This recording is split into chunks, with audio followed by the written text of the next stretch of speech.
Hello everyone and welcome back, and first of all, Happy New Year's, Happy 2020. You're probably watching this way later, but oh well. Thought I'd say it anyways. What I just want to do, this is going to be a really quick part, so this one won't take any time at all. I decided let's just get this guy over with in its own individual sort of part, and then we can take care of the keyboard and all the internal stuff separately, so I can sort of have a break to sort of think about how we can approach that. Right now, let's just get this guy over with since we weren't able to finish him in the last part. So he should be simple, and I'm referring to this part that's sticking out with the screws and the sort of twisty part, as well as this circle in the back. The circle in the back is going to be a bit interesting because there's no reference. I've checked all the 3D models, I've checked all the images. There's no reference or angle that can possibly show us the other side of this. So we're going to have to sort of keep that open for now, and then we'll see how everything else is laid out, like the keyboard, maybe something attaches to it. But for now, we'll keep the other side pretty simplistic. Maybe just round it off and keep it smooth. It seems like something that spins. There's obviously a ball bearing in there.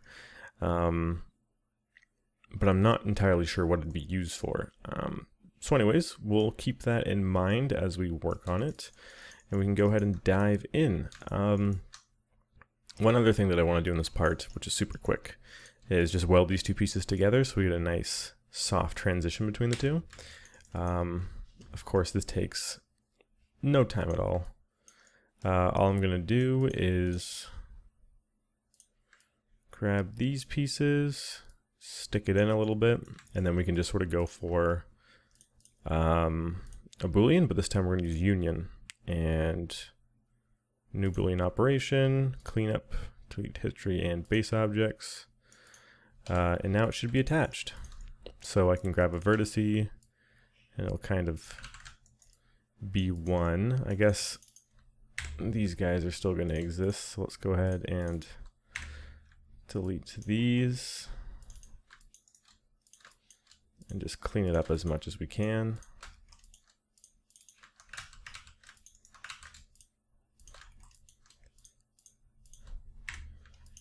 Same with this loop here. It's not going to let us select it very easily just because it has a bunch of weird verts going on, but okay, we got that. I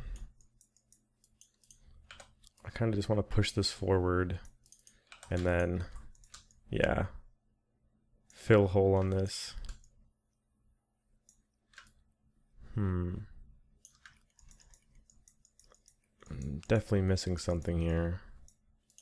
Let's continue to clean this up and just get rid of any of these unnecessary vertices first. See how it's doubling up in a lot of places.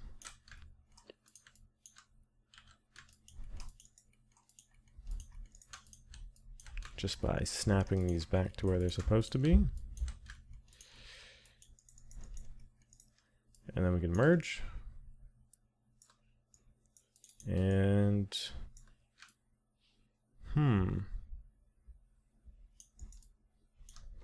interesting. I wonder if I can bridge.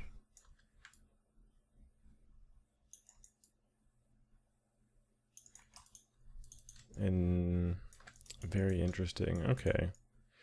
Well, regardless, this geometry is going to be gone when we bake it. I suppose this is how it's supposed to be, actually. Yeah, having this covered up wouldn't make a lot of sense, actually. Okay, we'll leave that as is. Give it a few more anchor points by connecting some of these guys so it doesn't really freak out on us since we did such a weird Boolean.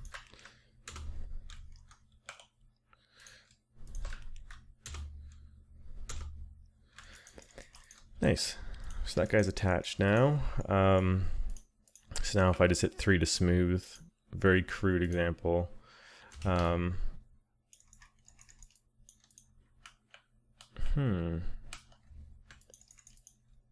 suppose that isn't smoothing how I expected, but it's because we still have some of these vertices here.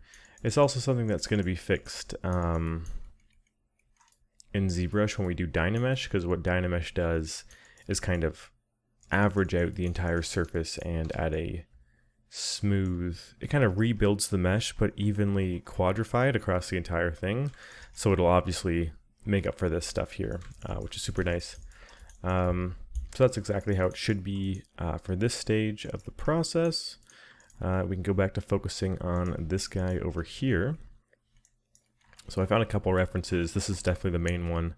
It's good because it's to note, or lets us know rather, that it seems to be welded on, so we're going to have to do something similar on this side.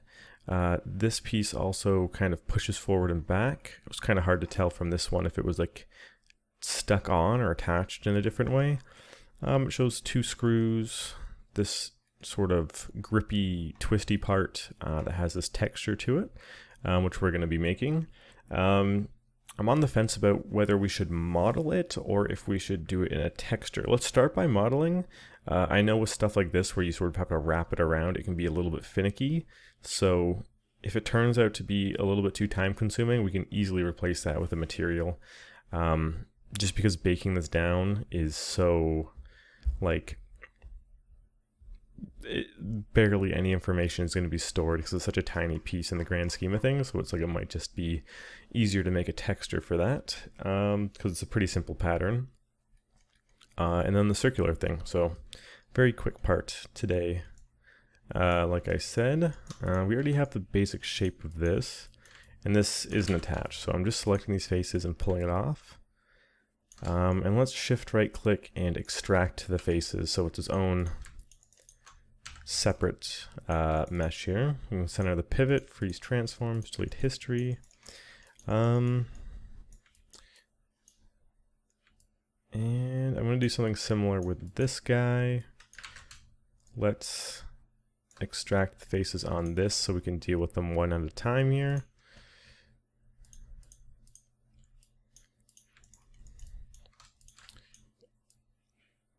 So we don't want it right on the edge. It seems to definitely be inset a little bit. Not by a ton, but something like that.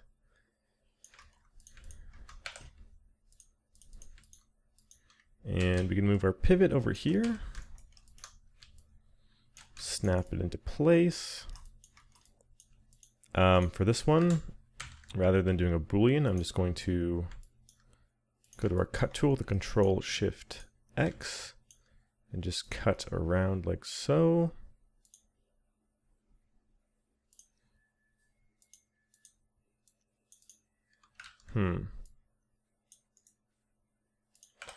Interesting. Okay, that's not the smoothest cut, but you see what I'm getting at. I'm essentially making a square around it. Merge those vertices. Let's see. Yeah, I got 2 really close here. But let's go ahead, snap these guys on.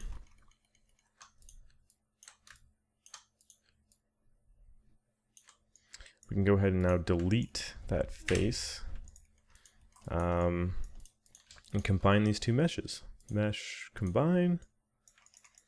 We can merge the vertices. And now these should all be attached. Nice, so let's go close it off.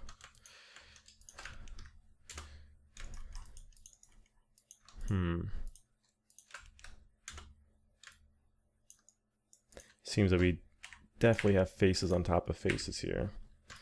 So what I'm going to do is delete all that, and let's just start by bridging instead. So just going to bridge that there. We can do one on this side. We can go up, and we can go down. And then from there, oh, interesting. So this was never welded in the first place. Okay, this is actually good that we caught this. I'm gonna go ahead and delete these bottom ones. The top ones can stay. I'm gonna fill that hole though. But yeah, with this guy, this rectangular piece was never welded to begin with, so we're gonna have to sort of accommodate for that. I'm gonna start by grabbing this edge at the bottom. Well, actually, first I'm gonna get rid of this. I'm gonna merge that up. But what I'm gonna do is grab this edge and extrude up. I'm going to stop it here and add a cut. So what we can do from here is snap these vertices. We don't want anything to just be floating on top of something else. Everything has to be connected. So I'm merging these guys, so now they're attached. And now we should be able to fill this hole. Interesting, there's still some sort of issue. Oh, the bottom, I didn't connect the bottom. Let's get rid of this.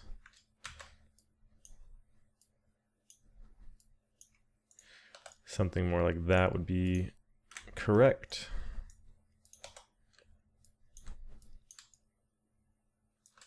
So now if I double click this ring, it's still going down here.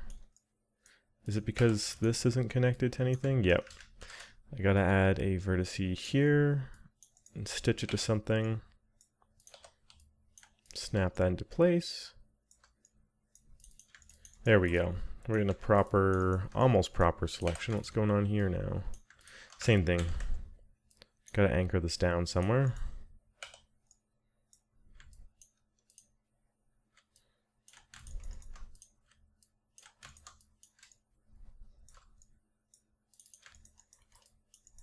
And fill hole now. Okay. So now that's all connected. Which means, if I'm not mistaken, this side should probably have the same issue.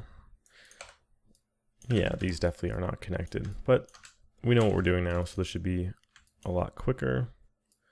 Let's just cut out a rectangle and close it off. Delete these faces. Sort of simplify this a little bit. Merging everything. Snap that there. Snap there. Snap there. And that should take care of all of that. Nice. Okay, so now we can finally get to the part that we're actually meant to do. Which is this guy, which he's now stitched on, which is great. Let's mimic this shape a little bit more by sort of adding an edge loop in near the top. I'm trying to get this sort of small chamfer-like soft transition. So pull this up a little bit. And it almost like plateaus at a certain point. I'm going to try and bevel that. Very small though. The top stays consistent though, so what I'm going to do with these guys is snap them forward. I just want them to be straight. We just want this part to curve a little bit more. We can go ahead and merge those vertices. I also think the angle's a little bit lower.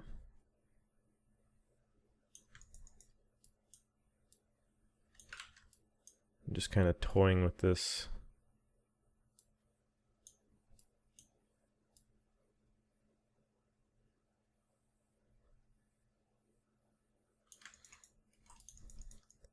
Maybe pull this up a little bit.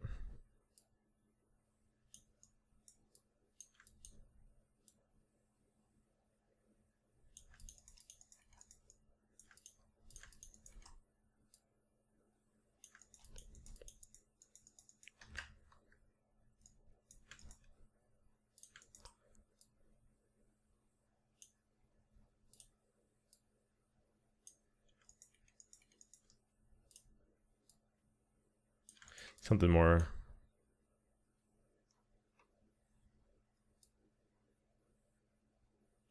like that. I still feel like something's off about it. Maybe it's too high of an angle, it's too long, or it might just be too big. I also think we gotta fatten it up a little bit. It seems to be a little bit thin compared to this guy. It's more chunky like that.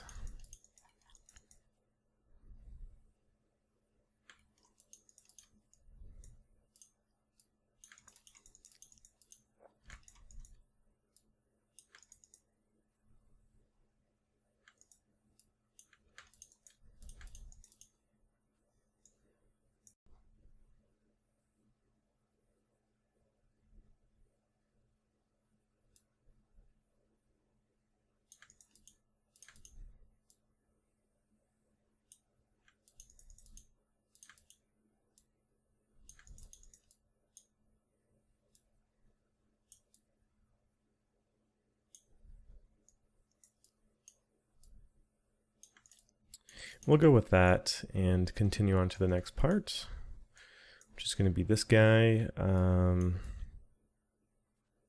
I think I might as well just delete it actually, and it would be easier to just extrude out.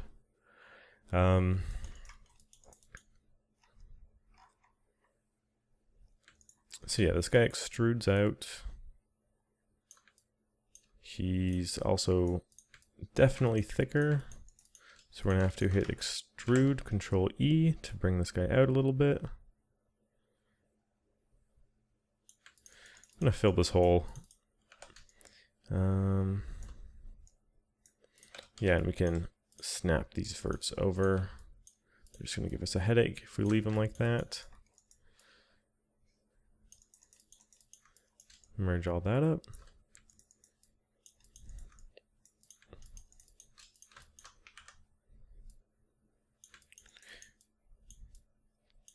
And then I also think it's a bit taller. So, we're gonna have to extrude to get that. It's not by much, but it's definitely coming down more here. So I'll just get it to mirror on both sides.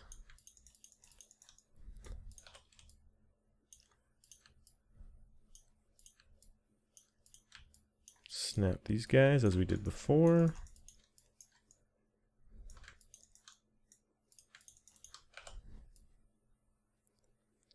And then of course we're gonna have to curve it. Control B. Got some very funky stuff going on. Let's obviously take care of that first. Right, we should probably snap these. It's gonna make our lives a lot easier.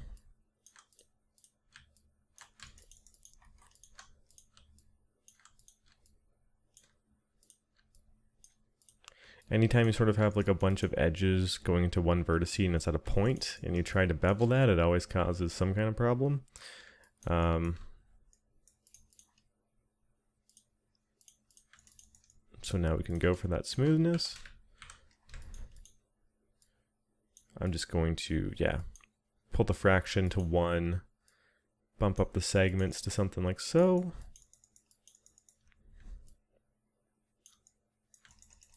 Yeah, and that should be fine. I think what was off is that this should probably be a little bit thicker.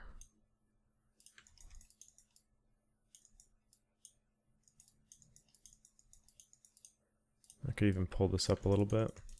Okay, that's starting to look a lot better. Let's scale this in a little bit. And we can start on some of these cuts. So the first thing we're going to have to do is add 3 cuts, one for screw, and the sort of knob that's going through. So that should be pretty easy. Now that I look at it, it seems like this screw is going through directly to this guy. So this is going to be a full puncture. This one I'm not going to puncture all the way through, and this one I am. It's just something to keep in mind, seeing exactly how everything's connected. Create polygon primitives. Cylinder. So we're going to use this guy a couple times.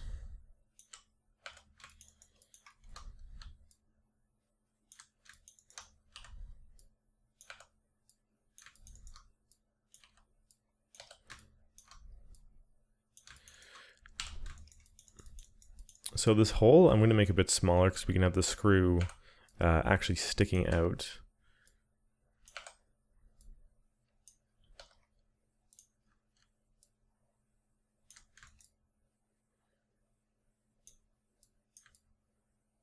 Okay, there's one.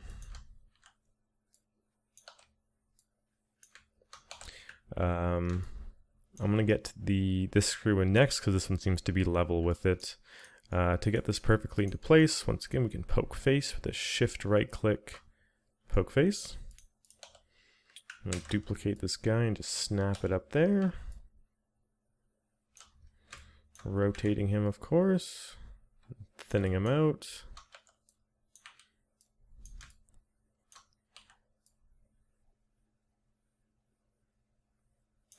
And then duplicating again, rotating this back, dropping it, and shrinking it down. Now with this guy, like I said, I'm not going to puncture to the other side. I'm just going to give it a bit of a cut through. I'm making sure it doesn't go into where the other Boolean is cutting into here. Just because the geo is going to get a little hectic at that point. But at this point, we can merge these three guys, freeze transforms and history on both of these pieces, and we can get our Boolean underway. So click, shift click. Actually, I'm going to delete these X's first. Yeah, click, shift click, and make sure on difference this time. Cutting it through, clean, delete history and base objects. Maybe there was too much going on, maybe we had a hole in our mesh, but it seems that it didn't work exactly as we wanted to, so we're just gonna have to bridge things across. Doesn't take too much time. With this guy, we have to extrude and fill hole, and then up here, bridge. Okay. Yeah, so it just didn't connect the pieces, but it's a very, very easy fix. We've done it a couple other times. So that's that. Let's start adding in these screws. So these are all a bit different. The small one I'm just going to borrow from here.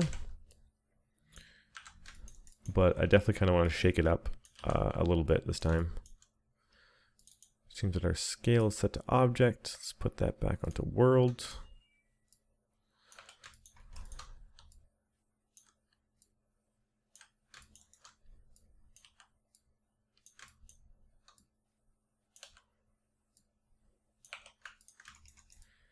Cool, that's one. For this screw, let's try a different one. I know we used a different one somewhere on here, but I'm just going to open up my different screw options. I'm going to use this flathead one. I think it matches it pretty well.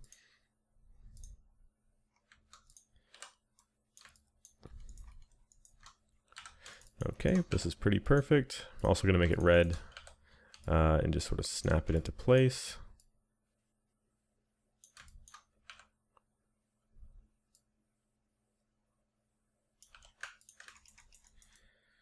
And then the one going through the top, you could just honestly put a cylinder through there, but I'm looking over here and I'm like, these look pretty close. I kind of just want to put something like this in there.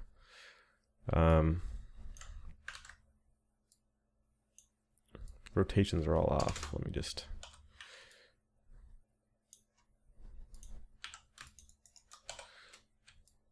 snap this into place. Of course, you can just use the screws that you've already made. Like, they're more than enough. But I'm just going to sort of switch it up and add some different stuff in here. Nice. Let's go ahead and make this bottom piece. Like I said, we're going to try and do this pattern, but if it takes more than like 5 minutes, it's not worth it because we can easily do that inside of Painter. Seems to have some sort of tube sticking out that then widens out and turns into this. So let's grab another cylinder.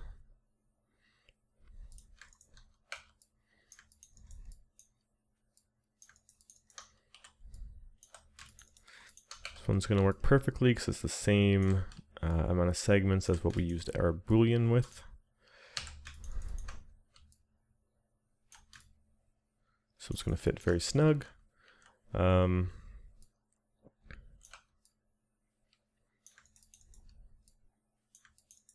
Seems to sort of go in and then out again. Of course, we're going to bake this down, so I don't mind using the extra geo right now. I'm going to extrude it in, just scaling it in like so. And then extrude out in such a way like this. can even pull this down a bit and bevel that so it's a bit smoother. From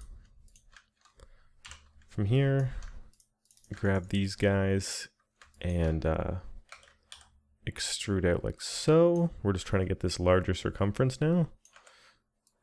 I'm just going to pull that down a bit so we don't have any Z fighting where there's two faces directly on top of each other.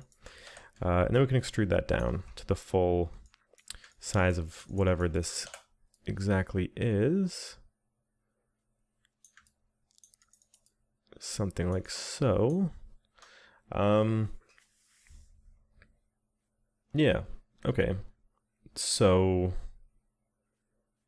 there's a couple ways we can do this, and we can use some of the plugins we installed. There's like ways where you can just sort of guess at it and figure it out, but one cool trick that we have at our disposal here, I'm just going to auto smooth that, is if you remember at the start we installed, I think it's edge to spline, which I think is this one. So I just selected that edge loop, we turn it into a spline. Super easy. From there we have a tool that tells us how long the spline is exactly. If I can remember which one, I think it's this one. Yeah, the curve length is 4.169 whatever centimeters.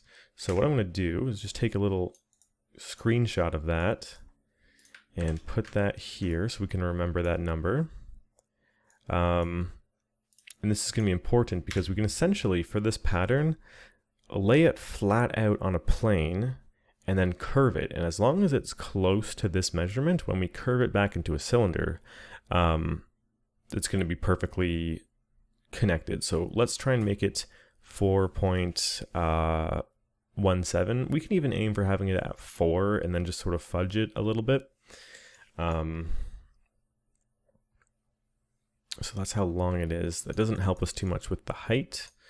I guess we can just sort of do the exact same process again, where we take a spline, grab the height, which is 0.8, copy that, just pasting it in PureRef. If you're wondering what I'm using for print screening, I'm using Lightshot. It's actually super useful. It lets you drag selections and just sort of save it. You can draw on it. And combining that with PureRef is super powerful. So we know the two dimensions of those. We can round them to 4 and 1. So what is this information useful for? I can go to create polygon primitives and a plane, and as you can see, it is 1 by 1 by 1 centimeter. It's done a pretty good job of giving us some different segments. I'm going to change these to like 20, so we double up on them. And we're just going to sort of experiment here a little bit, but essentially, if we grab every other vert,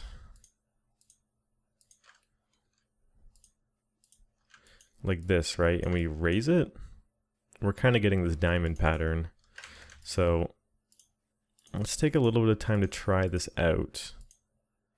There really is no magical there's really no magical way to do this. Other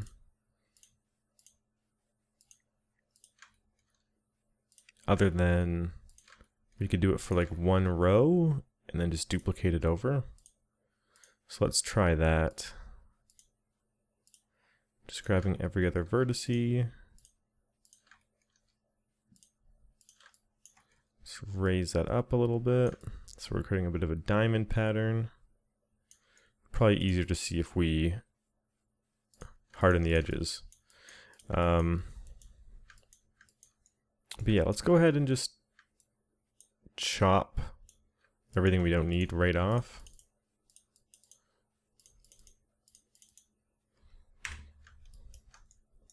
And in theory, if we duplicate this over, no, I chopped too much off. Okay, so I've solved the mystery. I know I said I wasn't going to spend a lot of time on this part, but we spent a lot of time sort of going over new tools, and I think this is a really useful thing that we can actually sort of go over right now. Making these patterns and wrapping them around and having these sort of hard surface yet organic geometric patterns. It's also good for material making as well.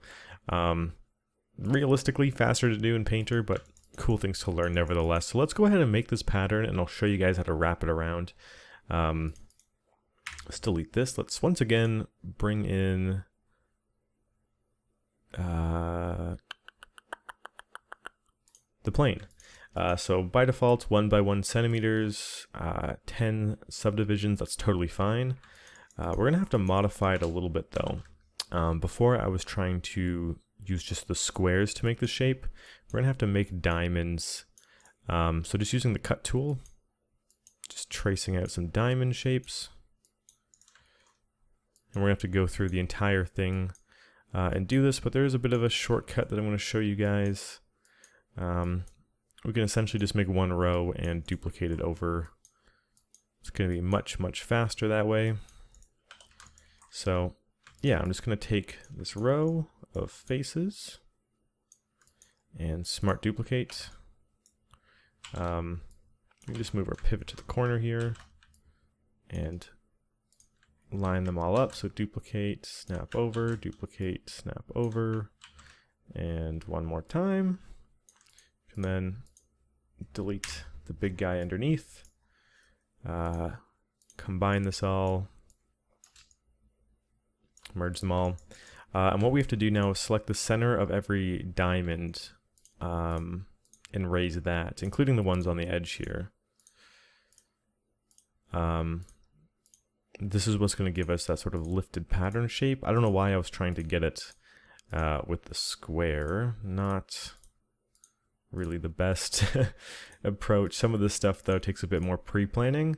And when you're sort of recording these tutorials, and something like this pops up, you kind of want to solve it on the spot, when typically the best way to do something like this is just to set aside a bit of time and really think what's the best way to go about it, what's the actual solution.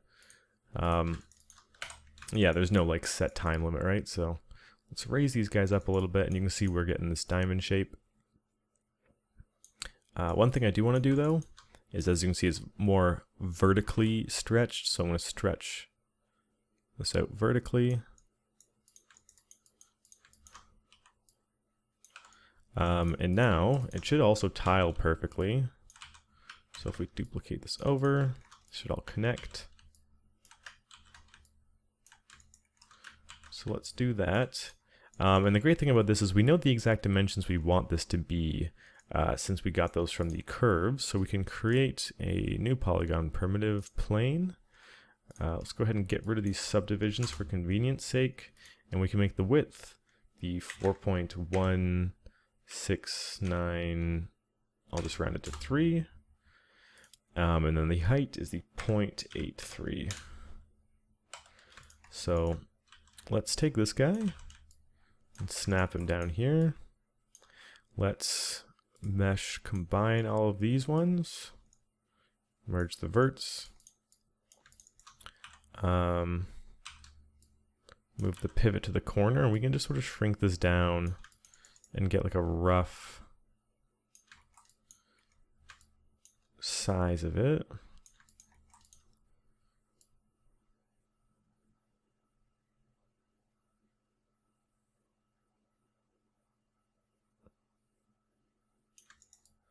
Something along those lines, and then we can just cut this off. It does seem like the pattern's much more fine here.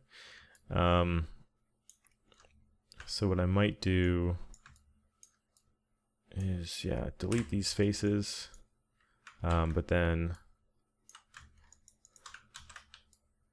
duplicate this around everywhere.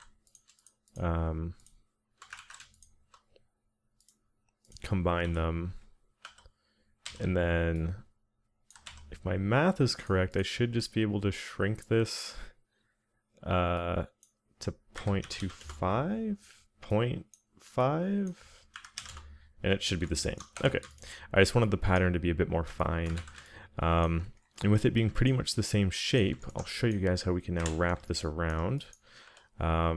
this was actually really good. I'm glad we had to do this part because, as you can tell, I was definitely a little bit rusty with how this was done. As I was experimenting, I added a line here just so we have a spot to snap. If you're wondering why that's there, we will be deleting that though. So let's freeze transforms and delete history on this guy. And we're going to be using our first deformer. Deform, nonlinear, and bend. It's going to add this line here. And we can go into the bend inputs, go to curvature, and just sort of pull that up to 180 degrees. I'm just moving my middle mouse to do this, of course. It's going to kind of move things a little bit, but not by a lot. And that's because we have to rotate this curvature down so it knows that we're trying to curve it open and close like this. Super useful tool. So now we have our ring with that pattern on it.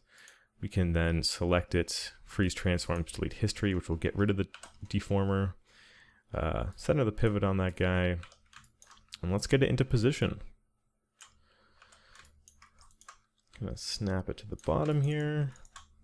Snap it to this edge that I added in. And as you can see, it's like super snug on there. It's exactly how it should be. Maybe off by a little bit since we were kind of fudging with the numbers. But we can extrude that out. And yeah, we can definitely work with that. Now, the big question is how are we going to connect these two? I'm just going to assume that this lip here means it's a different piece. It's going to make it as easy as possible for us. Oh wait, let me merge these guys. There we go. So we can just sort of fill a hole on the top. Do the same on the bottom. Might as well poke face. And then from there,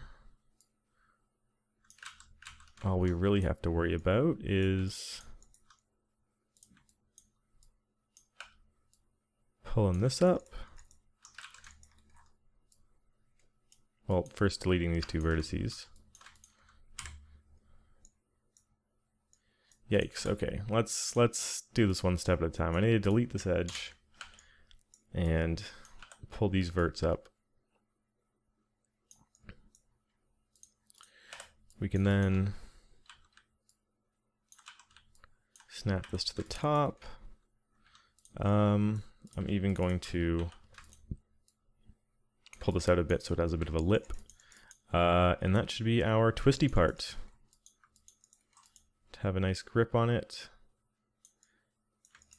Modeled that. Looking good. And then I kind of want something on the bottom. I kind of just want to smart duplicate this.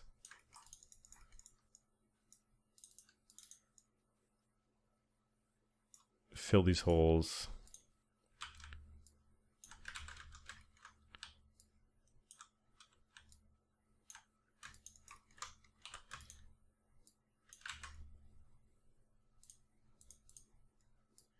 And just something like that. It seemed a little bit weird, just having this sort of like spiky rim on the bottom. So maybe I should cover it.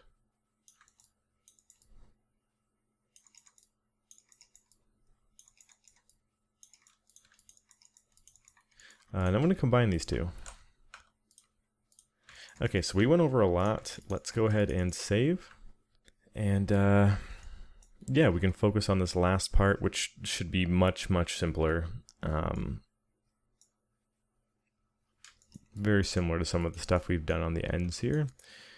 Let's get a cylinder inside of here first. I'm going to use this one as the scale, even though the other one's a bit of a clearer reference. This is 20 subdivs, or 20 edges rather. Let's turn this up to 30. 32, yeah. Just so we can sort of work with this a bit easier.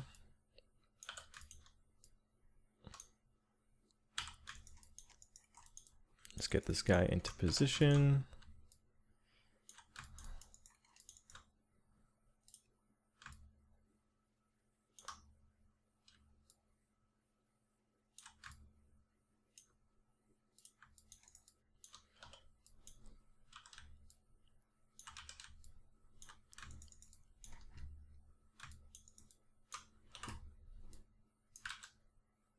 Center the pivot, scale up.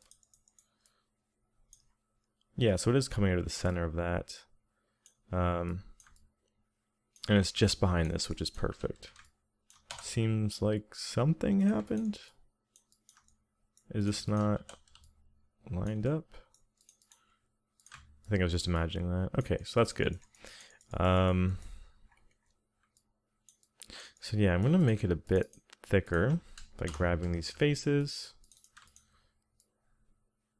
pulling this out a bit. But yeah, it's just a matter of hollowing it out, giving it this ring, putting a bearing in there, and that's gonna call it for this part. Let's make sure the scale is correct though. It seems to be a bit bigger because it's kind of even going over.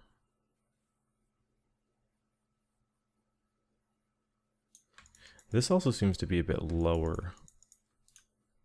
So I'm going to grab these two.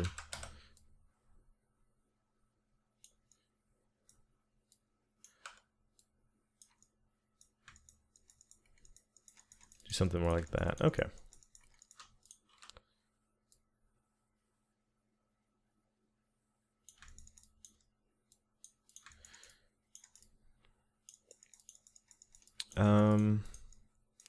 Right, pull this out a little bit. And yeah, let's start mimicking this shape now. So it kind of extrudes in a little bit, so we're going to offset it after hitting Control E.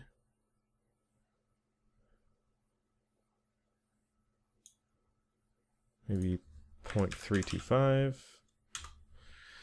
Then extrudes in very lightly. Then we extrude again, offset in a bit.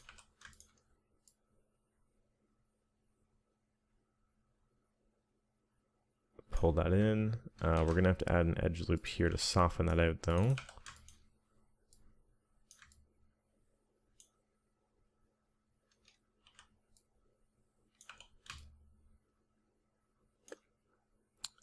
And then just this middle extrusion.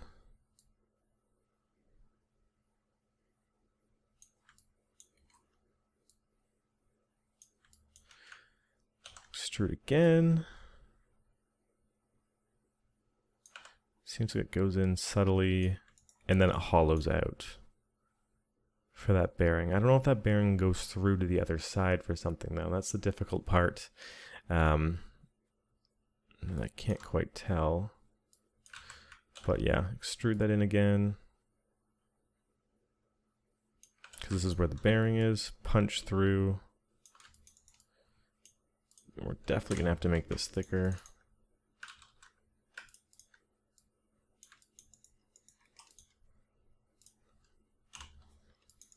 So that we can push this in a bit more.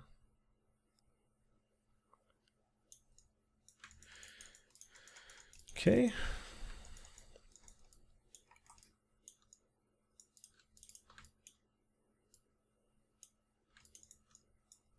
Can even bevel this to give it more of that soft look.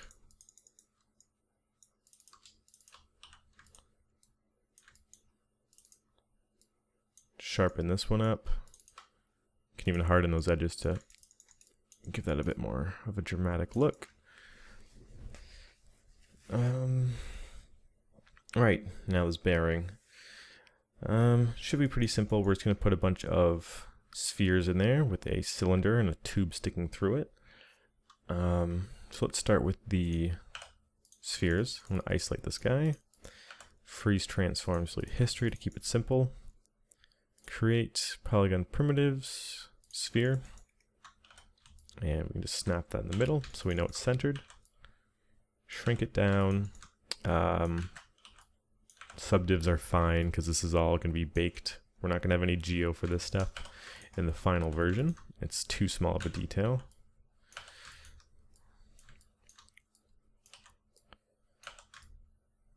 Let's try and get the size of the bearings correct. Seems a little smidgen bigger than that. About so.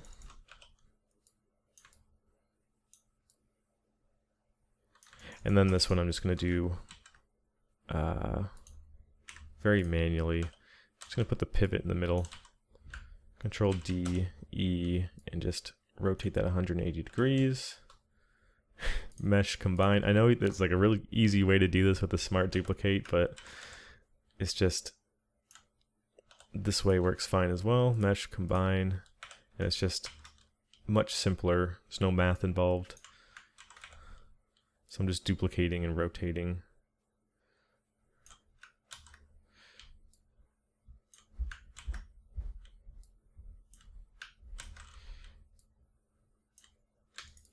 Okay, sweet. So all of those are combined. They're definitely touching each other. We can fix that by using our move tool, changing it to normal, and pulling that in. It's going to lag for sure, but it'll get the trick done. So just be very gentle with it.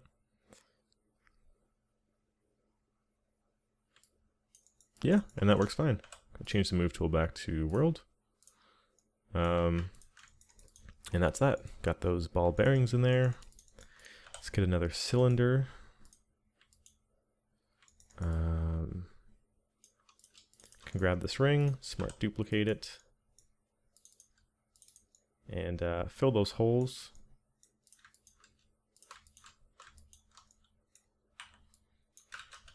Let's just sort of move that into position.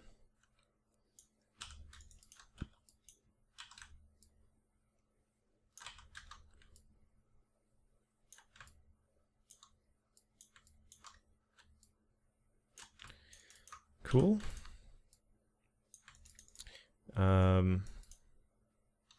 With this though, we're going to have to extrude and sort of get these rings. So I'm just going to do multiple extrusions. And then the middle one, like this, I'm just going to push all the way through. I just wanted to get one ring here that I could pull out. And this is going to be good for when we do smooth it. It'll sort of give it this nice transition. A bit of like a hump or a groove or whatever you want to call it. But all we need to do is stick something through. We should be good. I do kind of want this to be closer. Like I wish this could go back further, because I don't want it to be as visible. But yeah, let's get a cylinder, plop that through. So I can even take this, smart duplicate the face, extrude it, make sure that this isn't inverted. Let's give it a different color so we remember it. Green is going to pop out quite a bit here. Slide it back into place. Scale it down a smidge. And just snap it into place there. And boom, that's the back. So yeah, the front is very boring. I think I might just add a bit of a chamfer or something, just so it's not like totally dead as far as the design goes. But like it has to be attached to something. There's no way that all of this would have these bearings and these spinning mechanics and this adjustable knob for no reason. I just don't know what exactly it's for. But yeah, we're done now. We're totally, like, we're 100% done with that and moving on to the keyboard now. So we'll figure it out. I gotta sort of do some more research onto the guts, but we just have the keyboard, this contraption, and the guts of things, and then we're moving into ZBrush. So we're definitely starting to get into the good stuff. I'm very happy with the progress so far, but yeah, I'm actually really glad I made this its own part. That took a lot longer than I expected. Thank you guys for watching, and I will catch you in the next video. See ya.